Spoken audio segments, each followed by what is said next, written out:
It was a cold and wet night. Rain was falling heavily on the city streets, filling the puddles and forming rivulets that ran down the curbs. I had found shelter in a small bar at the end of an alley, a dark and discreet place, the kind of place only locals used to go. From the fogged-up window, I could see the flickering lights of the neon and the shadows of the few people who ventured down the alley.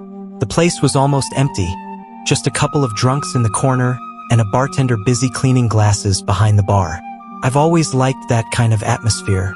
There's something comforting about the monotony and routine of the bar, where conversations mingle with the sound of ice hitting glasses and soft music in the background. That night, however, there was something in the air that made me uncomfortable, a feeling I couldn't identify but that kept me on my toes. I sat down at the bar and ordered a beer.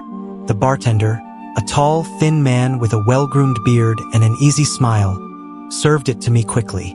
He had a reputation as one of the best bartenders in town. His name was Julio. He knew everyone and everyone knew him. People said that if you wanted to find out some gossip, all you had to do was talk to Julio. "How was your night?" I asked, trying to start a conversation. Julio looked at me and smiled, but I noticed something in his eyes, a kind of tiredness or maybe concern. "The usual," he replied. "People coming and going, nothing out of the ordinary." But there was something strange in his tone, as if he was trying to convince me that everything was fine, although it clearly was not. I decided not to insist and went back to concentrating on my beer. However, I couldn't help but keep watching him out of the corner of my eye. As the night progressed, more people began to arrive. The music got louder and the bar began to fill with laughter and lively conversation. Julio was still behind the bar, serving drinks and chatting with the customers, but whenever he had a quiet moment, I noticed that he looked towards the back door of the bar with some frequency. The door was ajar, and from my position I could see a small hallway leading to a staircase to the basement. Curiosity overcame my common sense. When Julio stepped away to wait on a table, I got up and headed for the door.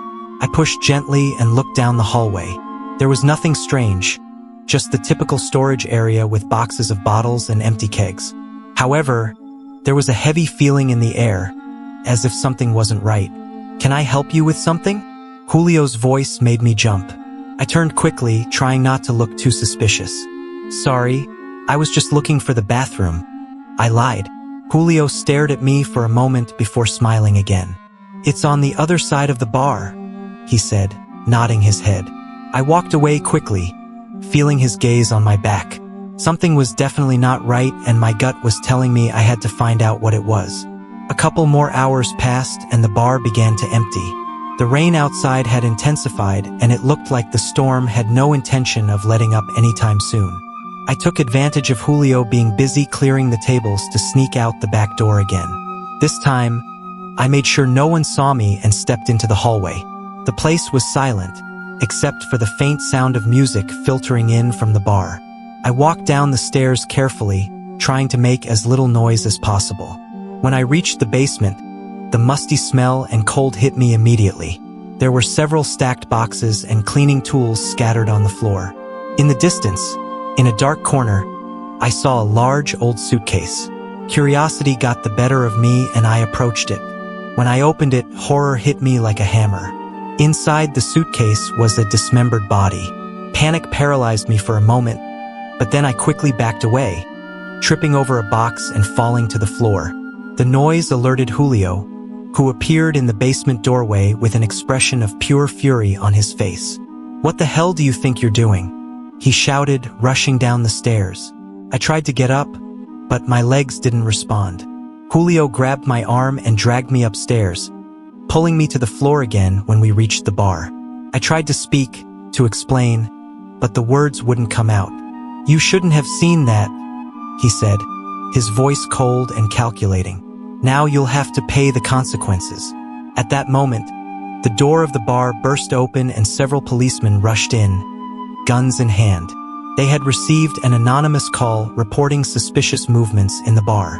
Julio's expression changed from fury to fear in an instant. He tried to run, but the cops quickly stopped him. Hours later, when I was finally able to talk to one of the detectives, I learned the truth. Julio had been one of the most famous bartenders in town, but his fame had corrupted him. He had started dealing drugs, and when his partner tried to rat him out, he decided to get rid of him in the worst possible way. I will never forget that night. The image of the suitcase and the dismembered body haunts me every time I close my eyes. And although Julio is behind bars, the fear and uncertainty I felt at that moment will never leave me.